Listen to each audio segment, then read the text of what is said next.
শিক্ষা সংক্রান্ত গুরুত্বপূর্ণ আপডেটগুলো পেতে হলে অবশ্যই শুভেন্দু ই একাডেমি চ্যানেলটি সাবস্ক্রাইব করুন। পাশে থাকা বেল আইকনটিতে ক্লিক করে ভিডিওটি বেশি বেশি করে শেয়ার করুন। নমস্কার, আপনি দেখছেন শুভেন্দু ই একাডেমিক ইউটিউব চ্যানেল।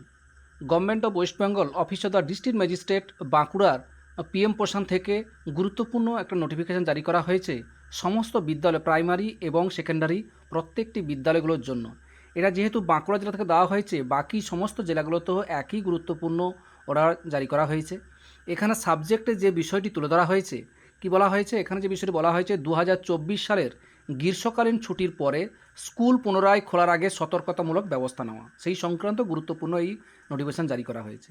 আচ্ছা, এখানে যে বিষয়টি তুলে ধরা হয়েছে যে গ্রীষ্মকালীন ছুটির পরে স্কুলগুলো পুনরায় খোলার আগে নিম্নলিখিত পদক্ষেপগুলো নেওয়ার জন্যই সংশ্লিষ্ট সকলকেই এই নোটিশ আকারে জানানো হয়েছে। কি করতে হবে? 1 নম্বর বলা হয়েছে রান্নাঘরের জায়গা, খাওয়ার জায়গা, স্কুল পরিষ্কার এবং স্যানিটাইজ করার জন্য উপযুক্ত ব্যবস্থা গ্রহণ করতে হবে এবং অবশ্যই শ্রেণীকক্ষগুলো পরিষ্কার পরিচ্ছন্ন করতে হবে বলা হয়েছে। 2 নম্বর যে বিষয়টি বলা হয়েছে রান্নাঘরের সমস্ত জিনিসপত্র থেকে জলের পাত্র, রিজার্ভার ইত্যাদি সঠিকভাবে পরিষ্কার করতে হবে, এখানে এই বিষয়টি তুলে ধরা হয়েছে। 3 নম্বর বলা হয়েছে যে রান্না করার আগে খাদ্যশস্য অর্থাৎ চাল, সেগুলো কিন্তু অবশ্যই ভালো করে পরীক্ষা করতে বলা হয়েছে। আরও কি বলা হয়েছে? এখানে বলা হয়েছে সমস্ত স্কুলের জন্য দৈনিক SMS অবশ্যই পাঠাতে হবে এবং এটা খুবই বাধ্যতামূলক বলে বলা হয়েছে। আর যে বিভিন্ন যে তহবিলগুলো আছে, খাদ্যশস্য যেগুলো পাঠাতে হয়, যে রিপোর্ট, সেগুলো অবশ্যই ঠিকঠাক টাইমে পাঠাতে বলা হয়েছে। যেমন PM পোষণ register, food testing register, can book, stock register এবং অভিযোগ রেজিস্টারের মতো যথাযথ রেজিস্টারগুলো সুন্দরভাবে কাজ করে রাখার জন্য এগুলো বাধ্যতামূলক বলে বলা হয়েছে।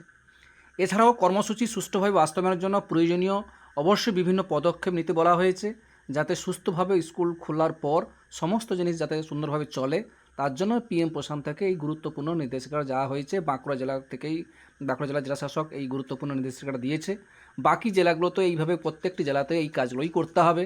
এটা খুবই গুরুত্বপূর্ণ, কারণ স্কুল খোলার আগে তার জন্য 1 সপ্তাহ ছুটি, 1 সপ্তাহ যেহেতু ছাত্রছাত্রীরা আসছে না, তার জন্য এই কাজগুলো পরিষ্কার পরিচ্ছন্ন করে 10 তারিখ থেকে যাতে স্কুলগুলো পুনরায় চালু করতে পারে, তার জন্যই গুরুত্বপূর্ণ নোটিফিকেশন আকারে জানিয়ে দেওয়া হয়েছে। যাই হোক, যে কোনো আপডেট থাকলে আপনাদের সঙ্গে শেয়ার করি। ভালো লাগলে অবশ্যই লাইক দেবেন। ভালো থাকবেন, সুস্থ থাকবেন। ধন্যবাদ।